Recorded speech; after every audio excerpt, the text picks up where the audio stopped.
las siguientes diapositivas. Ok, bueno, entonces vamos a continuar y ya pasamos a, este sería el bloque número 3. Disculpen que acá dice unidad 4, pero así estaba antes, pero tengo que hacer la modificación. Pero este ya es el bloque número 3. Como les dije al inicio de la clase, únicamente pudimos ver en el curso de clínica 3 bloques y pues espero algún día podamos tener pues una química más completa. ¿Eso de quién depende? Pues no depende de mí, ¿verdad? Porque yo solo soy un maestro y si yo empiezo a decir que tenemos que mejorar, que tenemos que ampliar, pues al final no me van a hacer caso, ¿verdad? Porque solo soy un maestro. Entonces, pues si ya ustedes como estudiantes, como futuros profesionales, hacen esa presión, entonces pues sí se puede obtener un resultado. En cambio, pues si solo yo soy la que comenta, pues no es de mucha validez. O sea que al final tiene que ser tanto apoyo del docente, apoyo de los estudiantes, apoyo de los egresados y apoyo de las personas a cargo, como podría ser coordinación o el departamento de pedagogía. Si contamos con ese apoyo, podemos mejorar. Y si no, pues nos vamos a seguir quedando como llevamos ya 4 años así. Entonces se los digo para que ustedes pues también sepan cuáles son las cosas positivas que ustedes pueden hacer como estudiantes. Ok, bueno, vamos a empezar. Y el tema acá pues, va a ser reacciones químicas.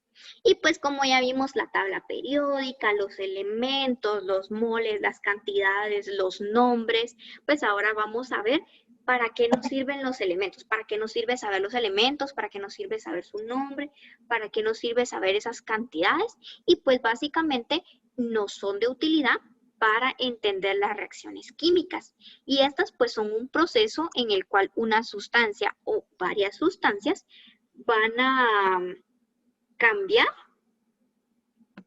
para formar una o más sustancias nuevas. Significa que vamos a combinarlas y las vamos a mezclar.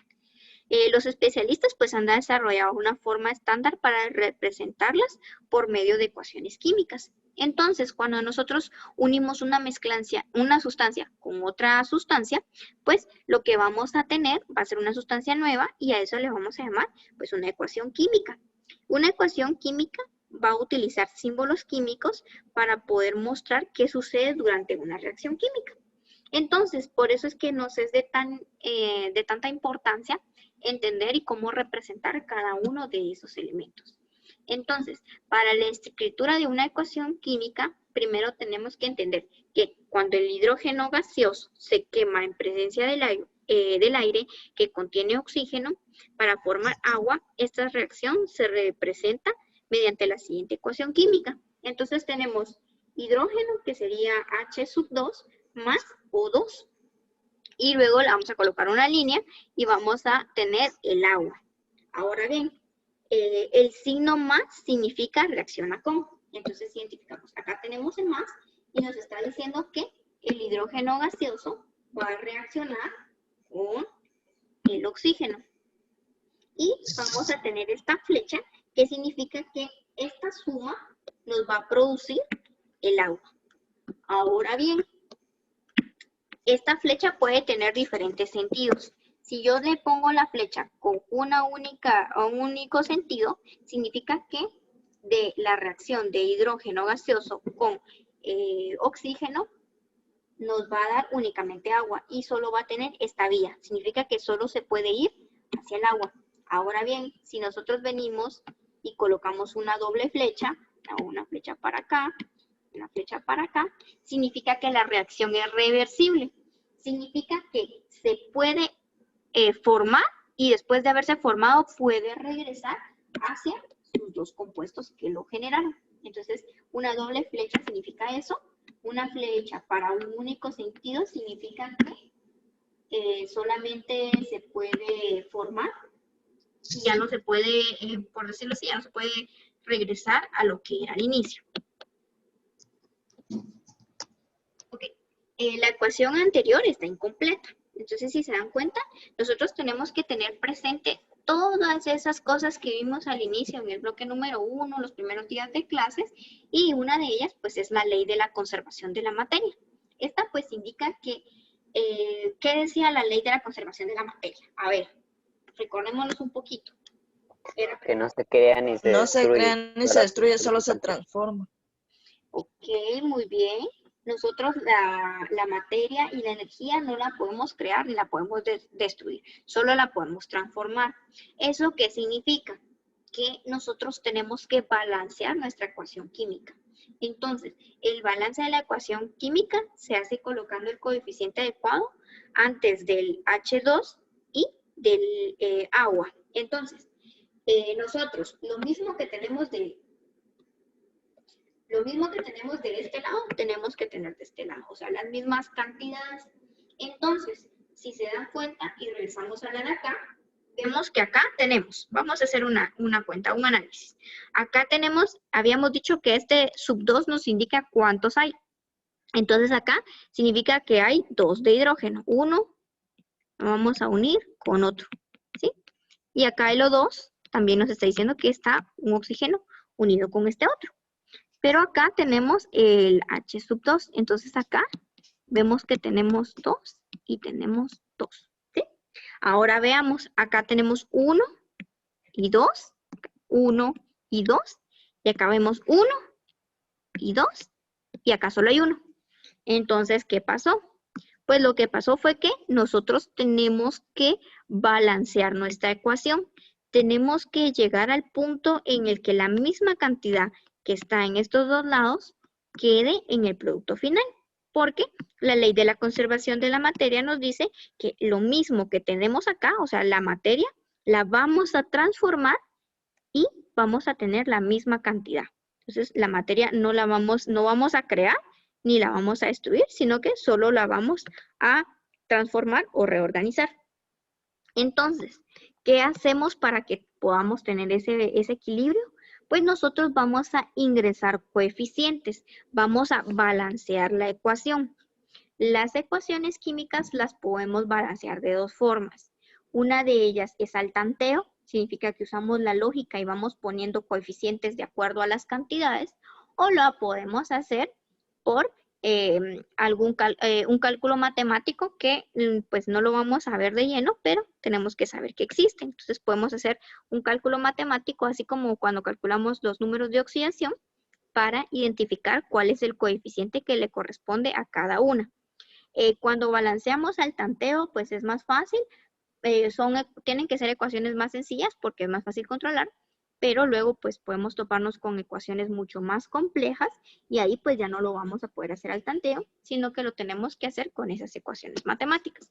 Muy bien, entonces acá vemos que al momento de balancear la ecuación le agregamos un coeficiente y este coeficiente acá es un 2 y acá es un 2. Entonces, ¿qué nos dice acá? Que hay 2 de hidrógeno unido a otro hidrógeno, y acá hidrógeno unido a otro hidrógeno, ¿sí?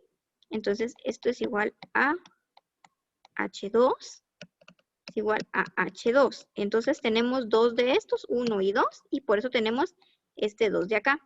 Y ahora el oxígeno, pues siempre vamos a tener 2, ¿sí? Aquí hay uno y aquí hay otro. Ahora bien, el resultado final significa que tenemos HO, que sería el agua, y HO, y ahora contamos. Y vemos, de hidrógeno, acá tenemos, le voy a cambiar de color para que lo podamos ver. Acá tenemos 1, 2, 3 y 4, y acá tenemos 1, 2, 3 y 4. ¿Están parejos? Están iguales. Ahora vamos a pasar al oxígeno. Tenemos 1 y 2. Y acá tenemos 1 y 2. ¿Qué significa eso? Que nosotros respetamos la ley de la conservación de la materia, que tenemos la misma cantidad de un lado y la misma cantidad del otro. Y ahí nosotros alcanzamos una ecuación balanceada. Ok, ¿y cómo interpretamos eso? Entonces, todo lo que yo les acabo de explicar ahorita, pues es lo mismo que está acá. Y pues nos dice la interpretación de una ecuación química. Entonces, como les dije, ¿verdad? Acá tenemos esto de acá, ¿qué significa? Que son dos moléculas. Y acá, ¿qué significa? Que tenemos una molécula. Este coeficiente que le colocamos acá nos dice cuántas moléculas vamos a tener. Entonces, como acá tenemos 2, pues nos está diciendo que hay 2. Acá tenemos un 1 que no vemos, nos está diciendo que hay una molécula.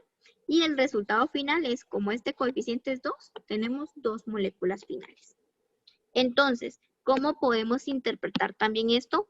Si estamos hablando de moléculas, pues ya sabemos a cuánto se refiere, pero si estamos hablando de moles, estamos diciendo que acá tenemos 2 moles, acá tenemos 1 mol, y al final tenemos 2 moles.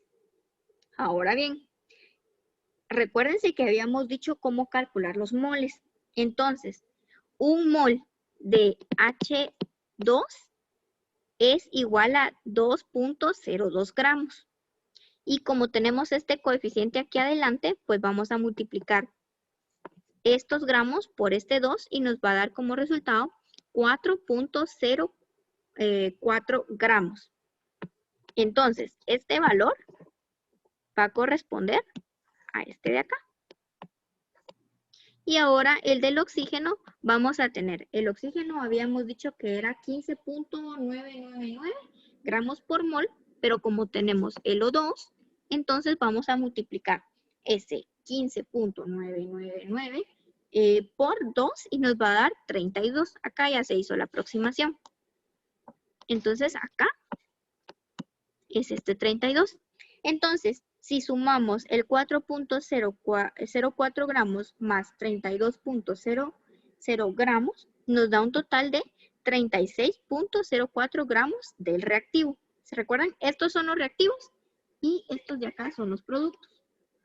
Ahora bien, si nosotros calculamos el valor del agua, ¿se recuerdan que ya lo habíamos hecho? Que nos había quedado 18.02 gramos. Pero como lo tenemos que multiplicar por este coeficiente, lo multiplicamos por 2, nos queda 36.04 gramos. Entonces, este 36.04 gramos de productos, si se dan cuenta, es la misma cantidad que los reactivos. Entonces, al momento de que nosotros balanceamos la ecuación, al colocar esos coeficientes, nos van a ser de utilidad para poder tener la misma cantidad en gramos, o sea, la misma cantidad en material como reactivos que la misma cantidad como productos. Entonces, en una ecuación química, pues se tiene que mantener ese balance. Ahora bien, ¿dónde vemos esa ecuación química exacta? Pues nosotros lo vemos en el papel, porque en la vida real, pues lo vamos a encontrar de otra forma. Entonces, si nosotros queremos aprender a balancear ecuaciones químicas, tenemos que saber jugar con esos coeficientes y tenemos que tener presente que la misma cantidad que tengamos de reactivos tiene que ser la misma de los productos. Y ahí respetamos nuestra regla de la ley de la conservación de la materia. Bueno, entonces acá nos indica que esta ecuación química balanceada pues muestra que 2 moléculas de hidrógeno se van a combinar o reaccionar con una molécula de oxígeno para formar 2 moléculas de agua. Entonces acá 2 moléculas de hidrógeno más una molécula de oxígeno nos va a formar 2 moléculas de agua. No sé si alguien iba a comentar algo.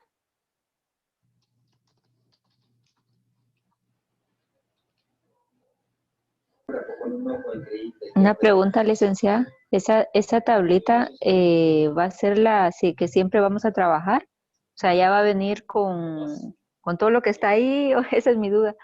No, es que esta tablita de acá, O nosotros la tabla, tenemos que hacer. no, esta tabla es una explicación de qué es la reacción química. Realmente esto es la forma de explicarlo, pero lo que realmente tienen que conocer es la ecuación. O sea, esto es lo que... Gracias, licenciada. Ajá.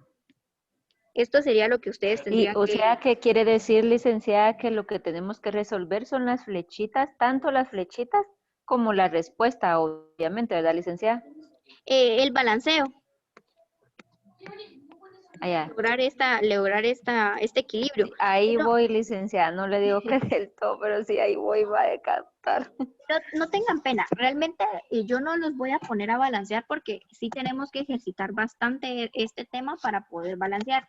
Y pues yo no se los voy a pedir para que ustedes lo aprendan a hacer, pero si ustedes en algún momento van a dar clases de química, sí es fundamental que puedan aprender a hacer esto, ¿verdad? Que puedan enseñarlo más que, sí. Bueno, sí, tienen que enseñarlo, ¿verdad? Porque si no, pues no les van a dar armas suficientes a los chicos para que puedan estar preparados a la hora de recibir una clase de química a nivel universitario.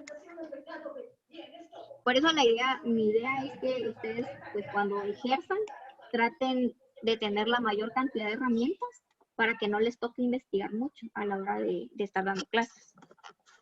Ok, entonces, en la ecuación pues hace referencia al hidrógeno y al oxígeno como los reactivos, que son las sustancias iniciales de una reacción química. El agua, pues, es el producto de la sustancia formada como el resultado de la reacción química. Entonces, nosotros vamos a tener siempre reactivos y estos van a llegar a los productos. Entonces, nosotros partimos de los reactivos hacia los productos. Entonces, creo que en algún momento han escuchado que yo menciono bastante los reactivos. Entonces, por lo menos cuando nosotros queremos hacer una práctica de laboratorio, uno de los problemas más grandes que encontramos con el ingeniero es contar con estos reactivos. ¿Por qué? Porque primero, pues, son bastante caros y luego, pues, aparte de ser caros, para poderlos manipular, tenemos que tener condiciones especiales. Significa que primero, para almacenarlos, tienen que tener lugares óptimos con temperaturas controladas, porque hay reactivos que a temperaturas elevadas pueden causar explosiones, pueden liberar vapores tóxicos, entonces es importante contar con esos almacenamientos ideales. A su vez, a la hora de que nosotros manipulemos reactivos químicos, tenemos que tomar en cuenta de en dónde los vamos a manipular. Entonces, para algunos reactivos tenemos que contar con campanas especiales de extracción que nos permiten extraer todos esos vapores tóxicos que se forman para evitar que tengan contacto con las personas. Entonces, pues es uno de los limitantes que a veces nos topamos en la sede, ¿verdad? Sí contamos con materiales de laboratorio y la verdad muy buenos materiales y pues nos limitamos porque no tenemos un espacio de laboratorio y tampoco pues contamos con los reactivos, ¿verdad? Y el problema es que pues sí nos cuesta un poco comprarlos o incluso conseguirlos, ¿verdad? Porque a veces también no es tan fácil que los puedan vender porque como los reactivos químicos pueden ser utilizados para dañar el medio ambiente, incluso para causar algún perjurio en una persona, entonces se controlan y no se le venden a cualquier persona. Entonces a veces es un poco difícil poder tener estos materiales.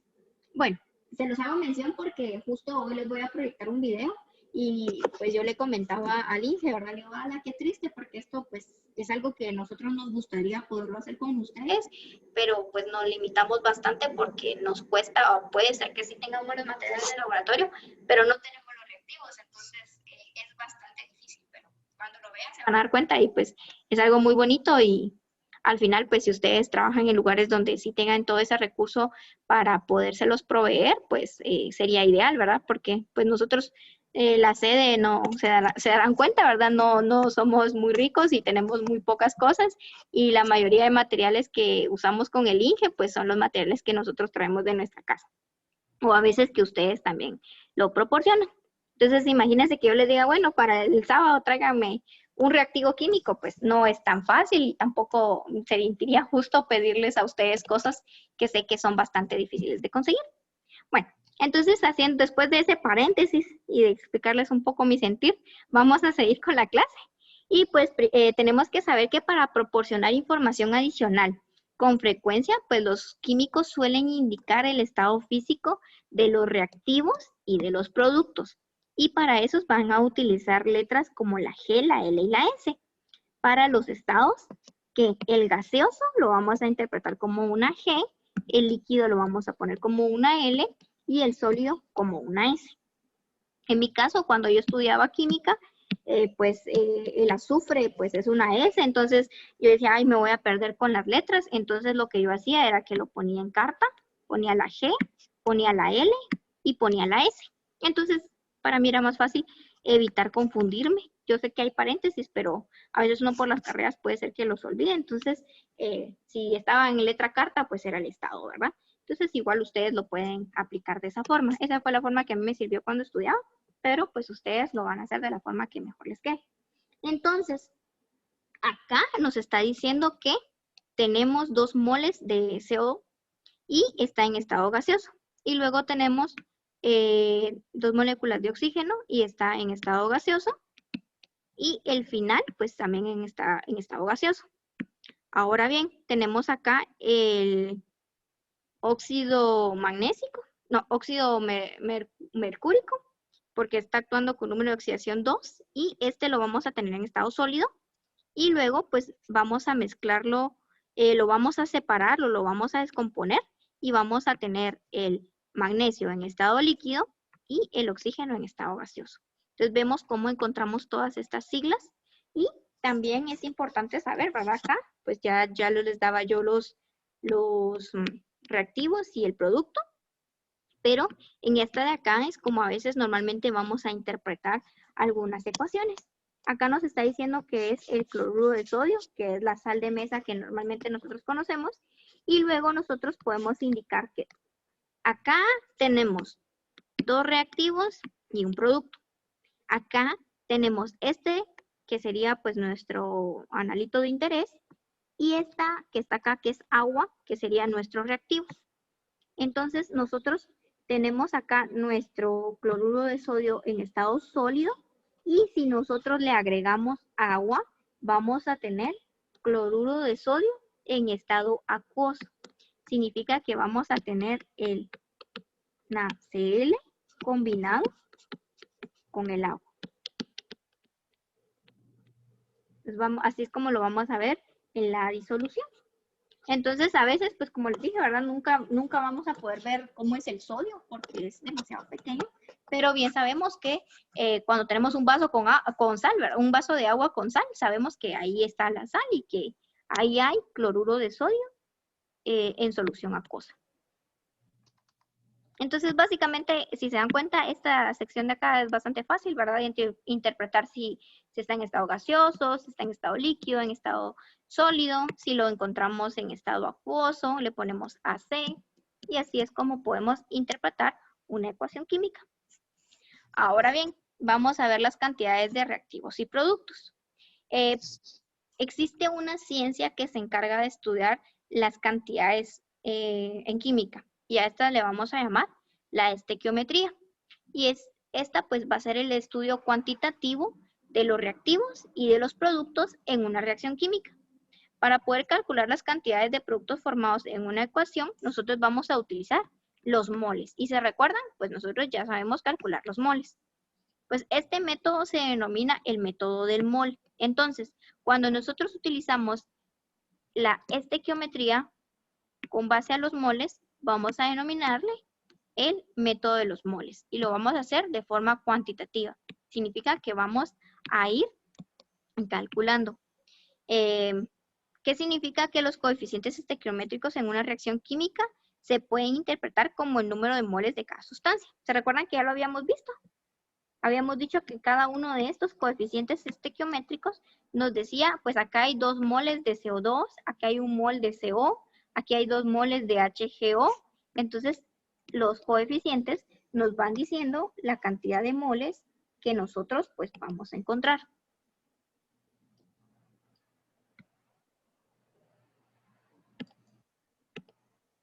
Ok, entonces acá es justo como lo que estaba en la tablita, ¿se recuerdan? Entonces, para los cálculos estequiométricos en esta ecuación lo podemos leer como 2 moles de monóxido de carbono gaseoso se van a combinar con 1 mol de oxígeno gaseoso para formar los 2 moles de dióxido de carbono gaseoso. Entonces, el método del mol-mol consta de los siguientes pasos. Es como que dijéramos, una mano de naranjas, pues es lo mismo que una mano de limones, ¿verdad? Entonces, recuérdense que si nosotros tenemos una mano de naranjas, vamos a tener 5 naranjas, aunque sean naranjas, y una mano de limones van a tener 5 limones, aunque sean limones. Entonces, más o menos esa es la forma de cómo nosotros vamos a agrupar los moles. Entonces, cada mol pues se va a ir agrupando por acá, como les dije, ¿verdad? Acá tenemos 2 moles de monóxido de carbono y acá tenemos 1 mol de oxígeno. Es como que acá tuviéramos una mano de naranjas y acá una mano de limones. Entonces, al final así es como nosotros vamos a interpretar esos moles. No van a creer que es muy difícil, la verdad que es sencillo. Entonces, para eso nosotros tenemos que saber la masa de los reactivos, que nos va a identificar los moles de reactivo y los moles de producto. Si nosotros conocemos la masa de los reactivos, podemos identificar los moles de reactivo, los moles de producto y las masas del producto. Entonces, ¿qué significa todo esto? Es decir, ay, tanto cuadrito, ya me perdí. Pues esto mismo que está acá es lo mismo que vimos en esta tabla. ¿Sí? ¿Te recuerdan? Acá tenemos los moles y los moles, y acá calculamos la masa. Entonces la masa ustedes ya la pueden calcular. Recuérdense que si nosotros quisiéramos saber cuántos gramos tienen 2 moles de H2O, pues es esto de acá. Entonces no vayan a creer que lo que estamos viendo es algo que no conocemos, sino que es esto que nosotros ya vimos, que ya sabemos calcular.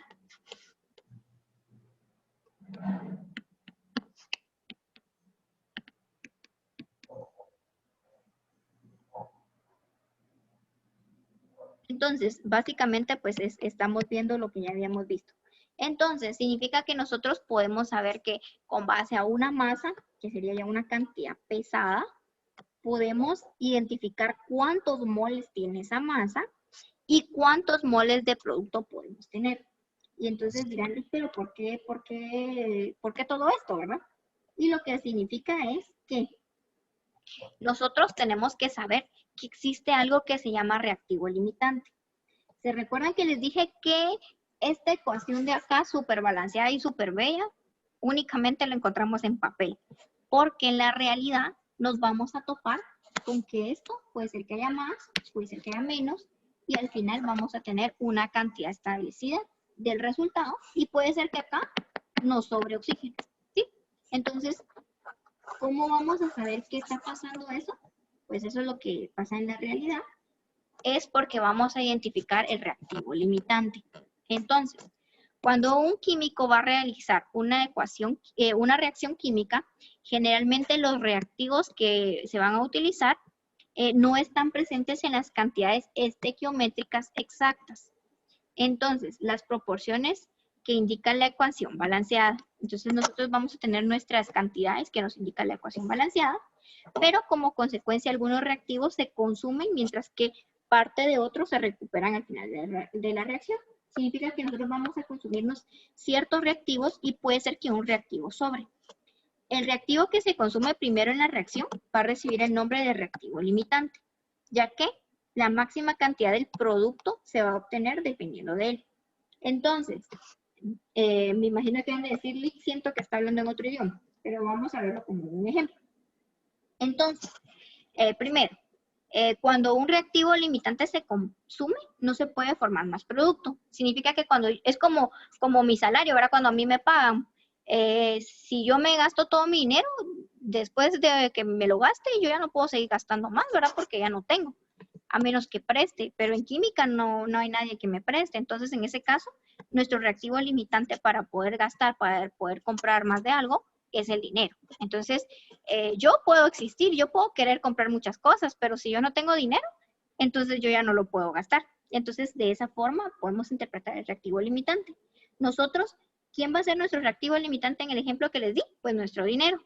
Y nosotros, pues también vamos a hacer un reactivo, pero pues a pesar de que ya nos gastamos todo el dinero, ahí vamos a seguir y pues ahí vamos a seguir en el producto, ¿verdad? Entonces, más o menos así es como podemos interpretar el reactivo limitante.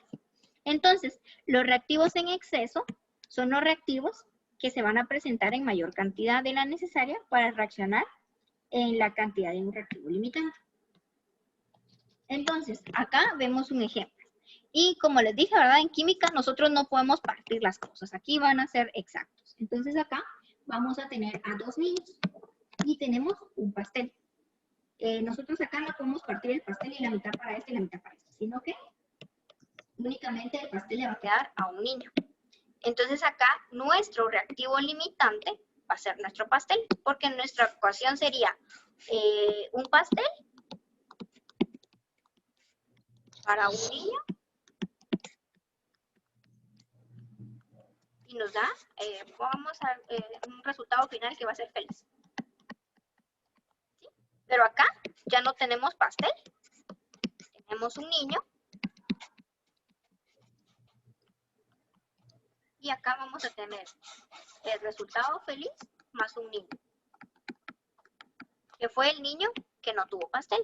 Entonces, nuestro reactivo limitante es el pastel. ¿Por qué? Porque tenemos 2 niños, pero únicamente hay un pastel para un niño. Entonces, al final en nuestro resultado vamos a tener la mezcla, que sería en este caso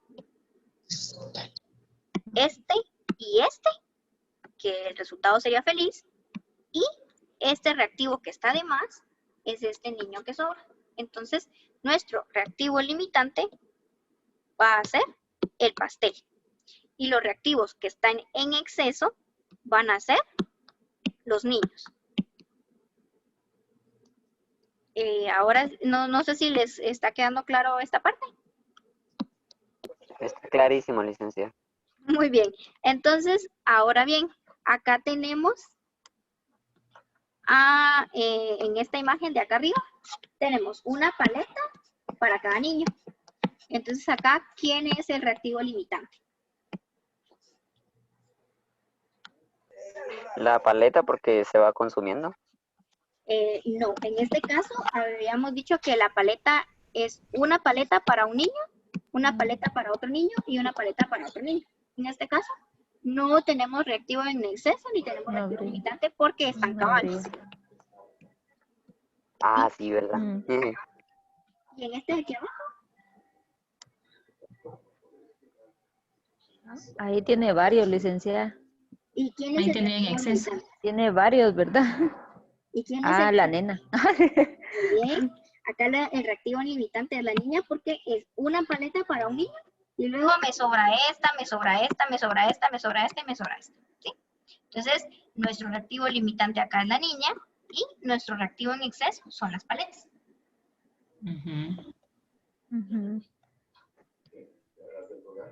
Y acá, ahora sí está bien fácil, ¿verdad? ¿Pueden identificar cuál es el reactivo limitante?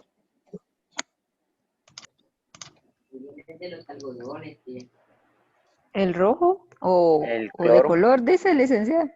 Sí, el reactivo limitante, ¿cuál es, chicos? Ya nos dijo Medardo. El cloro. Sí, es el cloro. El cloro. Vemos que solo tenemos 2 de cloro y tenemos todos estos de sodio. Entonces vamos a unir uno con uno y nos queda acá. Y luego nos queda este sodio sobrando. Entonces, este es el reactivo limitante y estos son el reactivo en exceso.